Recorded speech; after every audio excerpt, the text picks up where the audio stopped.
World cup qualifier में जो Asia teams खेलने वाली हैं उनको लेकर लगातार डिस्कशंस हमारे दिल क्रिकेट चैनल पर लगातार जारी है। और कल सबसे पहले हमने बैट्समैन की यहाँ बात की थी कि बैट्समैन जो हैं जितने भी एशिया के जो प्लेयर्स हैं वो लोग जब अपने आउटसाइड कॉन्टिनेंट जाते हैं उनकी परफॉर्मेंस किस तरीके की अभी तक रही है ओडीआईज में, उसके वीडियोज हमने डाले हैं, जाकर जरूर चेक करिए वर्ल्ड कप क्वालिफायर की प्लेलिस्ट दिल क्रिकेट की। उसके बाद हमने जो नेक्स्ट सेक्शन कल शुरू किया वो था बॉलिंग डिपार्टमेंट का, और सबसे पहले उस पर हमने पेसर्स को पिक किया कि पेसर्स के बारे में बात की जाए। ओमान, यूएई और नेपाल इन तीन टीम्स के पेसर जब भी आउटसाइड एशिया गए हैं तो उनकी परफॉर्मेंस ओडीआई में किस तरह से रही है वो कल हमने आपके सामने प्रेजेंट किया। उस वीडियो को जाकर जरूर देखिए, काफी इंटरेस्टिंग डिस्कशंस और एनालिसिस आपको उस वीडियो में समझ में आएंगे, क्योंकि अब बात आ गई है बाहर की। तो वहीं पर अब बाकी तीन टीमों की यहाँ बात करें, अगर स्कॉटलैंड, नीदरलैंड और यूएसए, इन तीन टीमों की अगर हम बात करें तो स्कॉटलैंड और नीदरलैंड के बॉलर जब भी आउटसाइड यूरोप गए हैं ओडीआईज में तो उनके पेस बॉलर्स की परफॉर्मेंस किस तरीके की रही है, और यूएसए के बॉलर्स जब आउटसाइड यूएसए गए हैं तो उनकी पेस बॉलर्स की परफॉर्मेंस किस तरीके की रही है,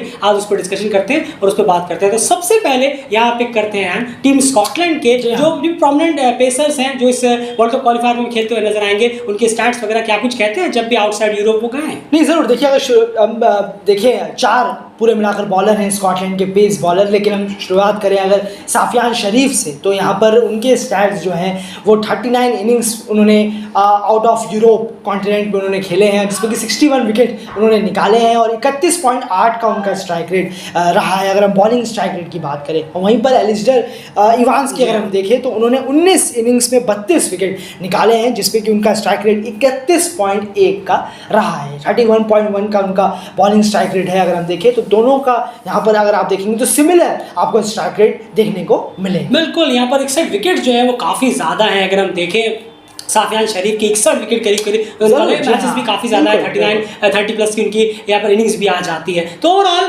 30 का यहाँ पर बॉलिंग स्ट्राइक रेट है। वहीं अगर बात करें दो और बॉलर्स की स्कॉटलैंड के लिए जो खेलने वाले इस वर्ल्ड कप क्वालिफायर में, आंद्रे निल जी हाँ, जिन्होंने 4 इनिंग्स में 9 विकेट निकाले हैं आउटसाइड यूरोप और 23.1 की उनकी बॉलिंग स्ट्राइक रेट जरूर रही है। अभी सिर्फ 4 इनिंग हुई है, देखना होगा और जैसे इनिंग्स बढ़ेंगी तो किस तरह से वो मेंटेन रख पाते हैं, लेकिन फिलहाल के लिहाज से काफ़ी बेहतर है। 4 इनिंग्स में 23 का बॉलिंग स्ट्राइक रेट, और इसे मेंटेन कितना कर पाते हैं वो देखने वाली बात जरूर हो जाएगी। भाई अगले प्लेयर है क्रिस सोल, इनका सबसे सेटिस्फैक्टरी यहां पर लगा आउटसाइड यूरोप की अगर हम बात करें हैं।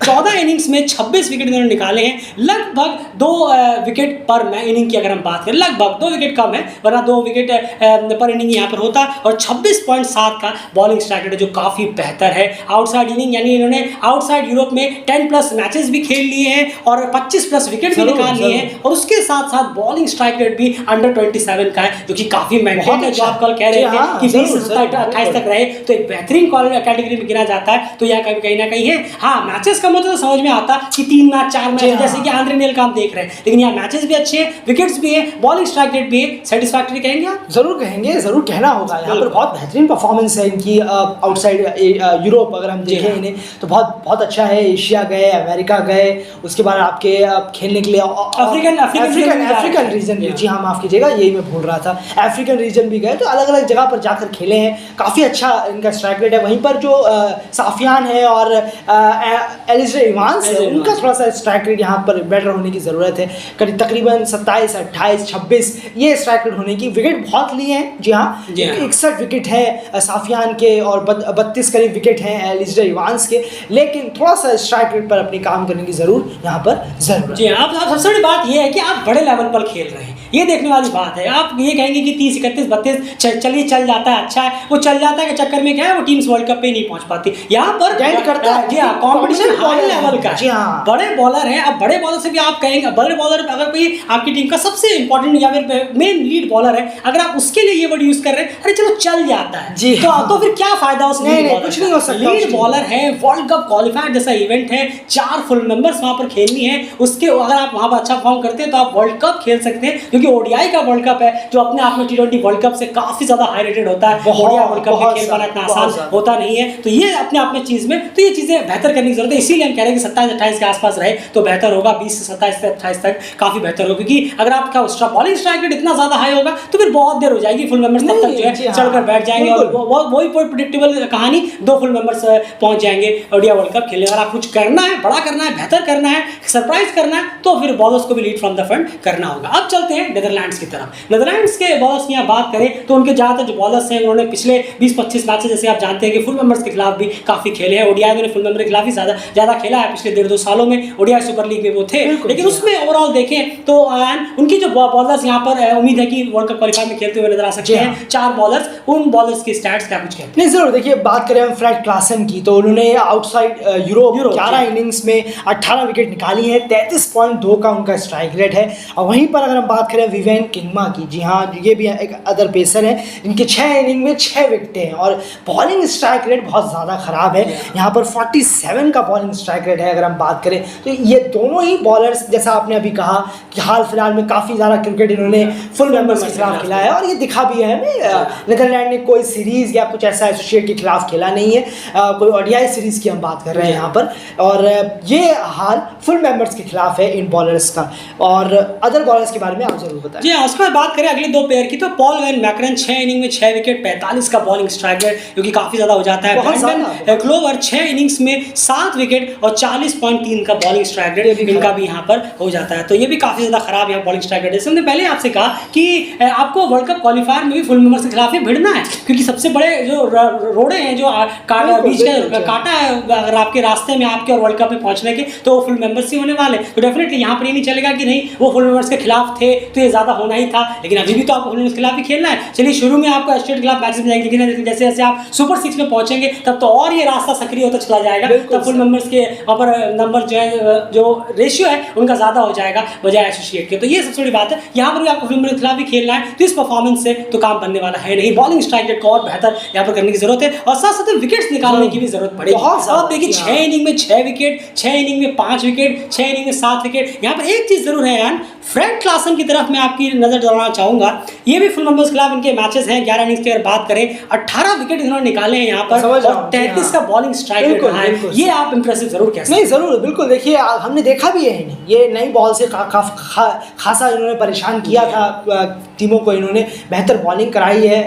पर ये है कि एक थोड़ा सा जरूर है, 33 का स्ट्राइक रेट अपने टीममेट्स के मुकाबले में तो अच्छा है, बहुत अच्छा। टीममेट्स के मुकाबले में कहीं ना कहीं अकेले पड़ते हुए भी नजर आ रहे हैं। एक पेस बॉलर अगर हम बात करें, 33 का स्ट्राइक रेट और कहाँ है सब 40, 45 का, 46 का स्ट्राइक रेट, तो बहुत फर्क हो जाता है, बहुत ज़्यादा फर्क है।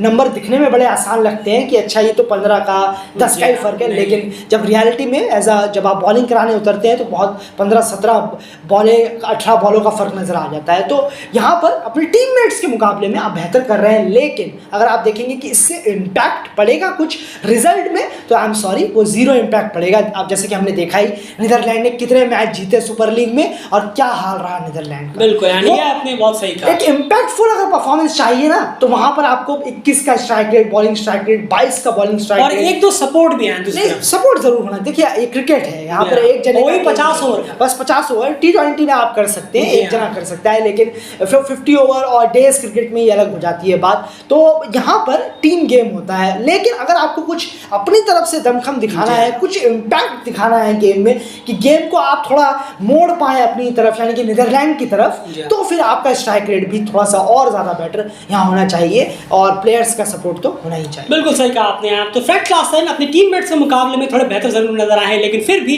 उतने इम्पैक्टफुल नहीं रहे कि वो अपनी टीम के लिए मैच विनिंग परफॉर्मेंस निकाल सके। अगर ऐसा होता तो Netherlands match ODI super league में और भी मैच टैली विनिंग्स की टैली अपनी बढ़ाने में जरूर कामयाब हो जाता, और भी दूसरे से सपोर्ट भी उस तरीके का मिला नहीं है। तो पेस बॉलर्स में नीदरलैंड के लिए भी कोई अच्छी खासी स्ट्रगल है, खास करके फुल मेंबर्स के खिलाफ। यहाँ पर हम ये नहीं कह रहे कि वो एस्ट्रेट के खिलाफ कैसा परफॉर्मेंस करेंगे, हम आपको बार बार यही कह रहे हैं कि वहां पर भी सबसे बड़ा रोड़ा, अब कोई पूछेगा वर्ल्ड कप क्वालिफायर में सबसे बड़ा रोड़ा कौन है एस्ट्रेट टीम्स का, डेफिनेटली वो 4 सब मेंबर्स ही। अब ये नहीं कि एस्ट्रेट में आकर खड़े हो गए, हाँ भाई हमें हराओ और आप वर्ल्ड कप क्वालिफायर पहुंचो, नहीं, फुल मेंबर्स को हराकर आपको वर्ल्ड कप क्वालिफायर में पहुंचना है, क्योंकि उनका बार आपसे ऊपर जरूर है। वो आप अभी किस फॉर्म में नहीं है, वो एस्ट्रेट के सामने जब जाते हैं तो उनकी फॉर्म अचानक से आ जाती है। ये भी एक रियलिटी है कि फुल मेंबर्स 50 ओवर क्रिकेट है, ये बार बार मत भूलिए, 50 ओवर क्रिकेट है, ये बहुत डिफरेंट क्रिकेट है। यहाँ पर वो नहीं कि T20 में आपने क्या किसने किसको हरा दिया था, वेस्ट इंडीज ने नीदरलैंड को हरा दिया, बिल्कुल वेस्ट इंडीज। जी हाँ, तो ये सबसे बड़ी बात है। अब ये सबसे अभी आप देखिए साउथ अफ्रीका को, नीदरलैंड ने साउथ अफ्रीका को हरा दिया था T20 में, अगर हम बात करें, और अभी 50 ओवर का मैच हुआ, बुरी तरह से साउथ अफ्रीका ने ने राउंड डाला दोनों ही 50 ओवर के मैचेस में। तो ये अपने आप में कहानी बताता है। यूएसए की बात करें तो उनके pace bowlers and outside USA तीनों बॉलर्स के पहले स्टैट्स जान लेते हैं। नहीं ज़रूर, देखिए अगर हम बात करें सबसे पहले सीनियर बॉलर सौरभ की, जी हाँ सौरभ नेत्रवलकर की, तो उन्होंने यहाँ पर 30 इनिंग्स आउटसाइड अमेरिका खेली हैं और 51 विकेटें एक्सपीरियंस है निकाली हैं और 31.6 का उनका बॉलिंग स्ट्राइक रेट है, बहुत शानदार उनका। अगर हम देखें ये एक टैली नज़र आ रही है, हमें बात करेंगे। उसके बाद जसदीप सिंह यानी जैसी सिंह उन्हें बोला जाता है, उनके टीममेट्स बुलाते हैं। 16 इनिंग्स में 17 विकेटें उन्होंने निकाली हैं, पर स्ट्राइक रेट हॉरिबल से भी हॉरिबल है। 45.9 की उनकी स्ट्राइक रेट है, 40.9 की, माफ़ कीजिएगा। और उसके बाद अली खान के बारे में आप ज़रूर बताएं। जी, Ali Khan 6 innings outside USA की अगर बात करें 17 विकेट उन्होंने निकाले हैं और 16.7 की उनकी बॉलिंग स्ट्राइक रेट है, जिसमें सबसे बड़ा जो रीज़न है वो है जो अभी 7 विकेट उन्होंने निकाले थे जर्सी के खिलाफ। वो वहाँ पर 17 में से 7 विकेट तो उसी एक मैच में आए थे और बाकी 2 मैचेस में 3-3 करके विकेट भी उन्होंने निकाले हुए हैं। तो ये और इसमें 6 इनिंग्स में से 5 तो वही हैं जो अभी क्वालिफायर प्लेऑफ में टीम में जाकर खेला था नामीबिया में जाकर। तो अब देखना होगा कि अली खान अपने और अब बेहतर टीमों के खिलाफ किसी परफॉर्मेंस करते हैं, लेकिन यहाँ पर ऐसा नहीं है। नामीबिया और यूएई भी उस क्वालिफायर प्लेऑफ में थे। यूएई के खिलाफ बहुत ही खराब परफॉर्मेंस, 10 ओवर में 70-71 रन दिए थे और सिर्फ एक विकेट निकाला था कि नामीबिया के खिलाफ उन्होंने 3 विकेट यहाँ जरूर निकाले। उसके अलावा जर्सी के खिलाफ भी निकाले थे। लेकिन एक बात ये भी जरूर मैं कहना चाहूँगा कि बॉलिंग उनकी काफ़ी अच्छी रहती है। अब देखिए एक यहाँ पर ये भी एक तरह का दोगलापन हो जाता है। जर्सी ने अगर यूएसए को हरा दिया होता तो फिर सब ये कहते कि जर्सी बहुत बेहतरीन टीम है, क्वालिटी बैट्समैन है, टॉप क्वालिटी के उनके पास प्लेयर्स हैं और वो भी हैं भी, ये तो हमने देखा बेहतरीन क्वालिटी के प्लेयर्स हैं, ठीक है। और वही अगर अली खान ने 7 विकेट लिए और ये उनके खिलाफ और यूएसए जीत गई तो फिर लोग क्या कहते हैं, अरे तो जर्सी के खिलाफ थे, अब देखेंगे क्या होगा।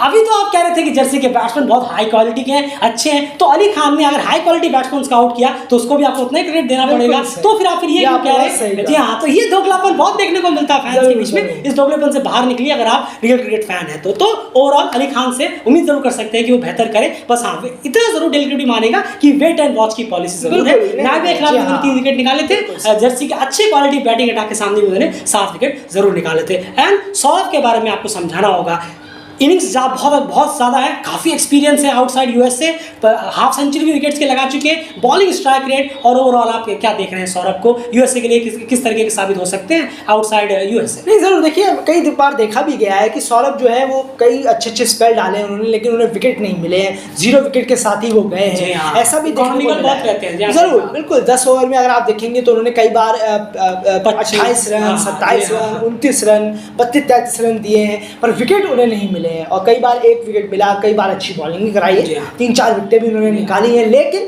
काफ़ी टाइम वो विकेटलेस भी गए हैं, पर इकोनॉमी काफ़ी अच्छी गई है। तो ये चीज़ ज़रूर है कि बॉलिंग स्ट्राइक रेट में भी हमें ये चीज़ देखने को मिल रही है। 31.6 का बॉलिंग स्ट्राइक रेट है, यानी कि नई बॉल से शुरुआत नहीं है, बेहतर। अगर आप देखेंगे 31.6 यानी कि 32वीं बॉल में जाकर कहीं ना कहीं 1 विकेट निकल रहा है यहाँ पर सौरभ के बॉलिंग से। तो ये एक है, एक अगर आप स्ट्राइक बॉलर हैं, नई बॉल के बॉलर हैं, तो आई एम सॉरी थोड़ा सा विकेट यहाँ पर आपसे चाहिए होगा, वरना टीम को बहुत परेशानी का सामना करना पड़ेगा अगर आपके स्ट्राइक बॉलर्स नाकामयाब हो रहे हैं। जैसे कि आप नीदरलैंड के देखेंगे बॉलर उठाकर, और हमने स्कॉटलैंड के जिस तरीके का स्ट्राइक रेट है, और यहाँ पर अगर आप देखें बॉलर्स का अच्छा है, विकेट काफ़ी निकाले हैं, निकालते भी हैं, मैच दर मैच निकालते हैं, लेकिन वो स्पैन कितना होता है मैच में? क्या आपने 100 रन की पार्टनरशिप करवा कर 1 विकेट निकाला है, 50-60 रन की पार्टनरशिप हो गई, बस देर तो नहीं हो गई कहीं, उसके बाद आप 2-3 विकेट ले रहे हैं, तो ऑब्वियसली है आपके टैली में, आपका बॉलिंग स्ट्राइक रेट में थोड़ा बेहतर नजर आएगा।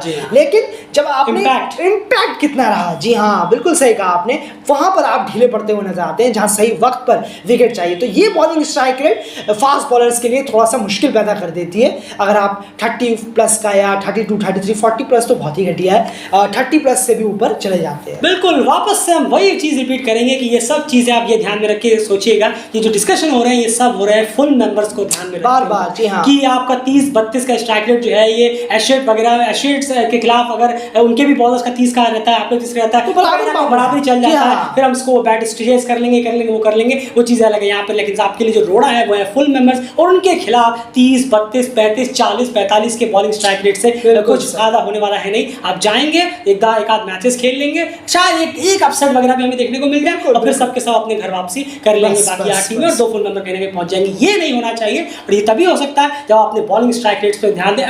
एज अ बॉलर की बात कर रहे हैं, फिर अलग-अलग पहलू अलग चीज है। बैट्समैन को अपना काम करना है, ऑलराउंडर को अपना काम कर रहे हैं। हम पेस बॉलर की बात कर रहे हैं, तो पेस बॉलर का क्या रोल होना है, तो उन्हें अपने बॉलिंग स्ट्राइक रेट पे काम करने की जरूरत जरूर होगी। आप फुल मेंबर्स को नहीं बोल सकते कि भाई अब मैं 36 बॉल बाद आगे आके तो आपको विकेट लूंगा, तब तक तो उनका वो बहुत आगे निकल जाएंगे मैच में। ये देखने वाली बात जरूर हो जाती है। एक छोटी सी चीज जरूर पूछना चाहूंगा, सौरभ को 3 फेस में बॉलिंग कराई जा सकती है?